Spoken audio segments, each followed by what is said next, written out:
Hello my dear students, मैं ज्योति बंसल आपके अपने यूट्यूब चैनल जीएच के अड्डा 92 पर एक बार फिर एक नई वीडियो के साथ आपका स्वागत करती हूँ। आशा करती हूँ कि होली का त्यौहार आपके जीवन में खूब सारे रंग बिखेरे और आई होप आप सबने होली का त्यौहार जो है वो काफ़ी इन्जॉय किया होगा। चलो अब हम अपनी तैयारी को कंटिन्यू रखते हैं। हमारा जो टॉपिक चल रहा था वो चल रहा था दाग और धब्बे। कौन सा टॉपिक चल रहा था? दाग और धब्बे। हम इसी को कंटिन्यू करेंगे। देखते हैं अपना क्वेश्चन फर्स्ट। देखिए, जवेल पानी काम आता है। जवेल पानी जो है वो किस काम आता है? ए, कपड़े रंग करने के लिए। बी, कपड़े के रंग पक्के करने के लिए। कपड़े के दाग छुड़ाने के लिए। कपड़े पर चमक लाने के लिए। और ये क्वेश्चन देखो टीजीटी 2005 में आया हुआ क्वेश्चन है। तो बताइए, जेवेल जो पानी है वो क्या काम आता है? जेवेल पानी क्या काम आता है? बताइए, जेवेल पानी क्या काम आएगा? जेवेल पानी जो है वो क्या काम आएगा? कपड़े के दाग छुड़ाने के लिए काम आता है। और इस जेवेल पानी पे हम लोगों ने बहुत सारे क्वेश्चन कर लिए हैं, तो ये तो अब एक तरीके से रट जाना चाहिए कि जेवेल पानी जो है वो क्या काम आता है। चलिए नेक्स्ट क्वेश्चन देखते हैं।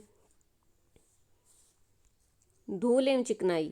धूल एवं चिकनाई मिलाकर बन जाती है गंदगी, मैल, मिट्टी या अनावश्यक पदार्थ। ये भी टीजीटी का ही क्वेश्चन है। तो बताइए, धूल एवं चिकनाई मिलाकर क्या बन जाती है? धूल और चिकनाई जो मिलके है वो मैल बन जाती है। क्या बन जाती है?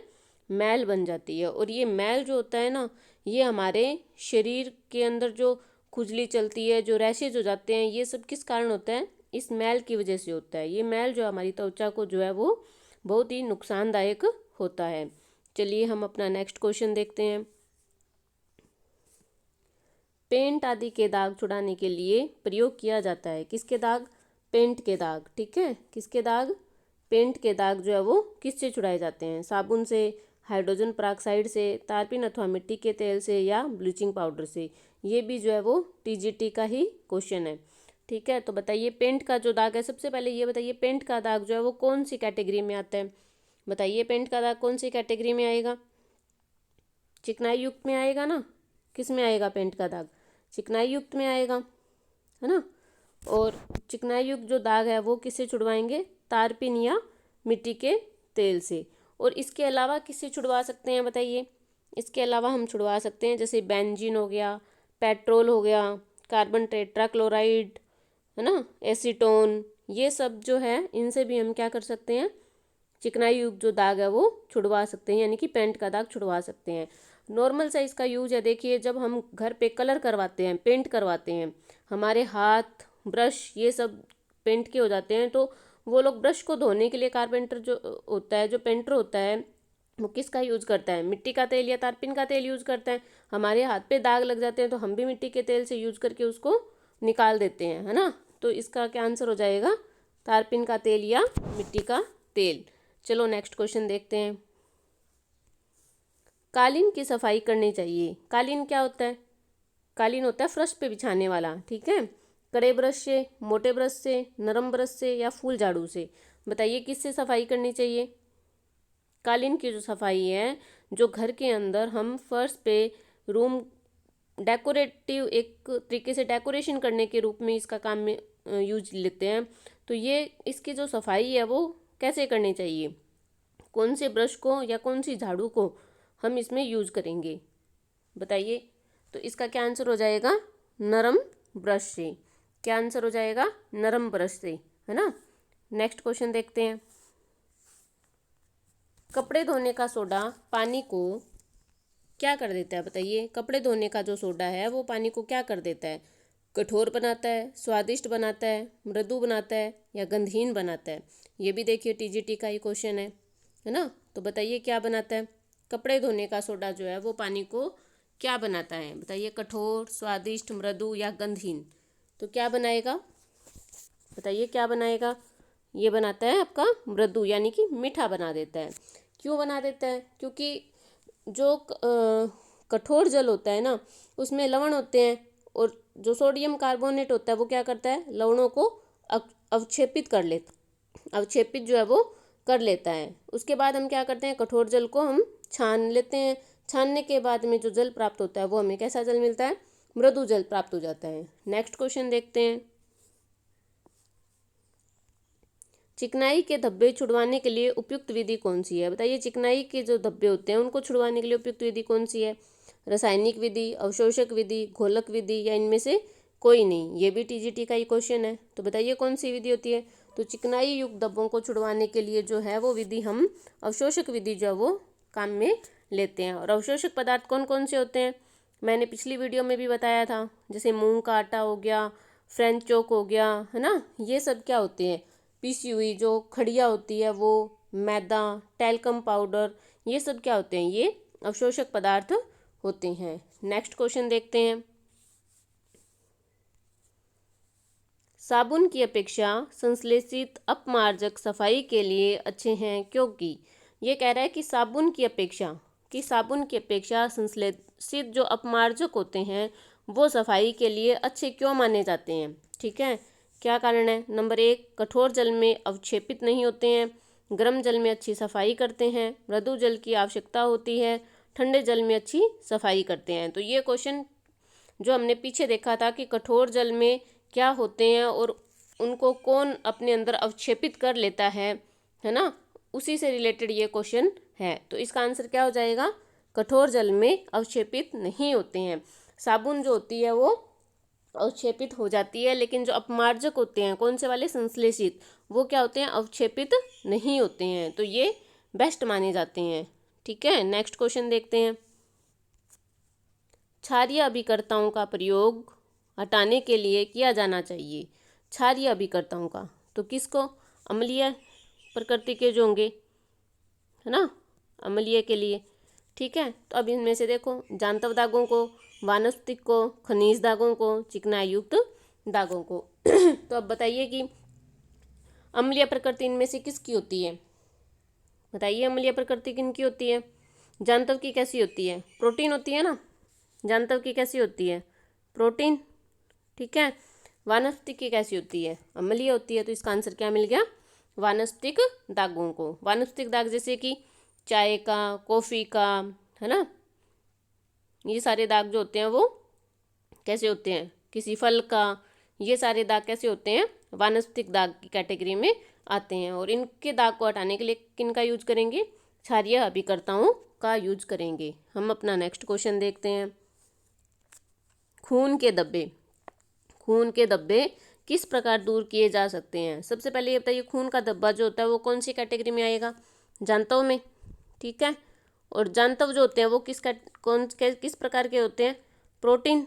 और प्रोटीन युक्त धब्बों को हमें कैसे साफ करना चाहिए? किस चीज़ से हमें बचना चाहिए? इसमें गर्म पानी का यूज़ नहीं करना चाहिए, है ना। तो इसमें देखो गर्म पानी, ये कट हो गया। इसमें देखो गर्म पानी, ये कट हो गया। सूर्य का प्रकाश भी गर्म होता है ना। तो इसमें किसका प्रयोग करेंगे?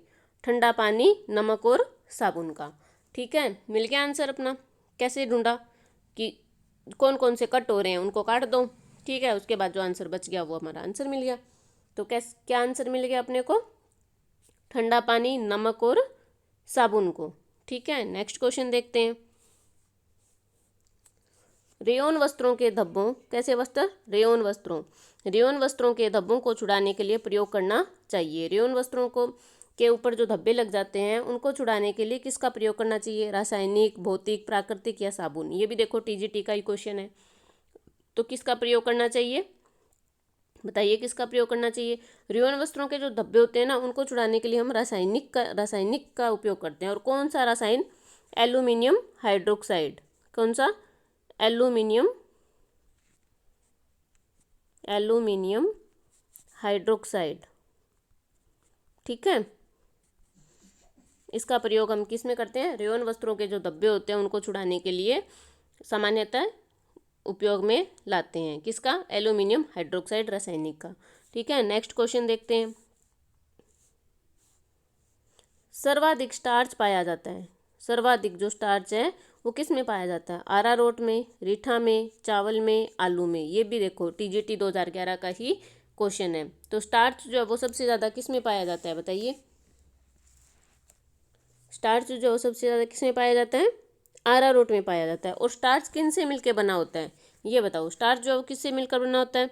Carbon plus hydrogen plus oxygen, इन तीनों से मिलकर बना होता है स्टार्च। ठीक है, किससे मिलके बना होता है स्टार्च? कार्बन, हाइड्रोजन और ऑक्सीजन से मिलके बना होता है। और इसका यूज क्या है? इसका यूज क्या है ये बताइए। ये काम क्या आता है? ये वस्त्रों को कड़ा करने के काम आता है, यानी कि कलफ देने के काम आता है। क्या करने के? कलफ देने के काम आता है। और सबसे अधिक स्टार्च जो है किस में पाया जाता है? अरारोट में पाया जाता है। ठीक है, नेक्स्ट क्वेश्चन। सफ़ेद सूती कपड़े से, कैसे कपड़े से? सफ़ेद सूती कपड़े से। और किसका दाग है जी? चाय और कॉफ़ी का दाग है। चाय और कॉफ़ी का दाग है यानी कि वानस्पतिक हो गया, है ना, हो गया वानस्पतिक। को हटाने के लिए निम्नलिखित में से क्या प्रयुक्त किया जाता है? देखिए, डाइल्यूट ऑक्जेलिक एसिड और उबलता पानी, गर्म दूध और उबलता पानी, साबुन और ठंडा पानी, बोरेक्स पाउडर और उबलता पानी। ये देखिए टीजीटी झारखंड का क्वेश्चन है ये। ठीक है, तो बताइए, सफ़ेद सूती जो कपड़ा है उसके ऊपर आपके पास में चाय या कॉफ़ी का दाग लग गया, तो आप उस दाग को कैसे छुड़वाओगे? किसका यूज़ करोगे इन चारों में से? तो हम यूज़ करेंगे बोरेक्स पाउडर और उबलते पानी का। किसका यूज़ करेंगे? बोरेक्स पाउडर और उबलते पानी का। ठीक है, हम सबसे पहले क्या करते हैं? सबसे पहले जो कपड़ा होता है उसको किसी चीज़ पे बिछा लेते हैं। ठीक है, बिछाने के बाद में उसके ऊपर खूब खौलता पानी डालते हैं, उबलता उबलता पानी डालते हैं। ठीक है, उससे थोड़ा दाग हल्का हो जाता है। अगर फिर भी नहीं छूट रहा है तो हम क्या करेंगे? थोड़ा सा उस दाग के ऊपर क्या करते हैं? बोरेक्स पाउडर को छिड़क देते हैं, यानी कि डाल देते हैं। उसके बाद उसके ऊपर खौलता हुआ पानी डालते हैं, तो ये चाय और कॉफ़ी का जो दाग है वो हट जाता है। ठीक है, आई होप आपको समझ आ रही होगा। नेक्स्ट क्वेश्चन देखते हैं हम अपना, और आज की वीडियो का ये लास्ट क्वेश्चन है। और इसके साथ ही हमारा ये टॉपिक जो है दाग धब्बे वाला, ये भी कंप्लीट हो जाएगा। फिर हम मिलेंगे एक नेक्स्ट वीडियो के साथ और एक नेक्स्ट नए टॉपिक के साथ में। तो हम अपना क्वेश्चन देखते हैं। ठीक है, देखिए, इनमें से कौन सा एक सार्वभौमिक ब्लीच है? ठीक है, अब ये देखो, अगर हम इतने से ही पता कर सकते हैं तो बहुत अच्छी बात है, लेकिन हम एक बार ये क्वेश्चन कंप्लीट पढ़ लेते हैं। वैसे सार्वभौमिक जो ब्लीच होता है वो कौन सा होता है बताइए? कौन सा होता है? सोडियम पेरोक्साइड होता है ना। कौन सा होता है? सोडियम पेरोक्साइड होता है। आंसर तो हमें इसी से मिल गया। लेकिन हम क्वेश्चन पूरा पढ़ते हैं कि क्या क्वेश्चन पूछा गया था। जो सब्जियों और जानवरों दोनों के तंतुओं पर प्रयोग किया जाता है। किस पे? सब्जी और जानवर। रेशम, ऊन और रेयन के लिए एक सुरक्षित ब्लीच के रूप में भी माना जाता है। ठीक है, यानी कि हर एक कपड़े पे हम इस ब्लीच का प्रयोग कर सकते हैं। तो सार्वभौमिक का मतलब ही क्या हुआ? जो सभी जगह पे काम में लिया जा सके, है ना। तो ऐसा ब्लीच कौन सा है? सोडियम पेरोक्साइड है। कौन सा ब्लीच है? सोडियम पेरोक्साइड है। ठीक है, तो आज के लिए इतना ही। आज जो है ये टॉपिक जो है धुलाई सामग्री और दाग धब्बे, है ना, ये टॉपिक जो है वो आज हमारा कंप्लीट हो चुका है। आई होप आपको ये वीडियो पसंद आ रही होगी। अगर आपको ये वीडियो पसंद आए तो प्लीज़ वीडियो को लाइक करें, शेयर करें, ज़्यादा से ज़्यादा अपने दोस्तों तक शेयर करें और सब्सक्राइब भी करें। Thank you for watching. मिलते हैं नेक्स्ट वीडियो के साथ। धन्यवाद। Bye bye.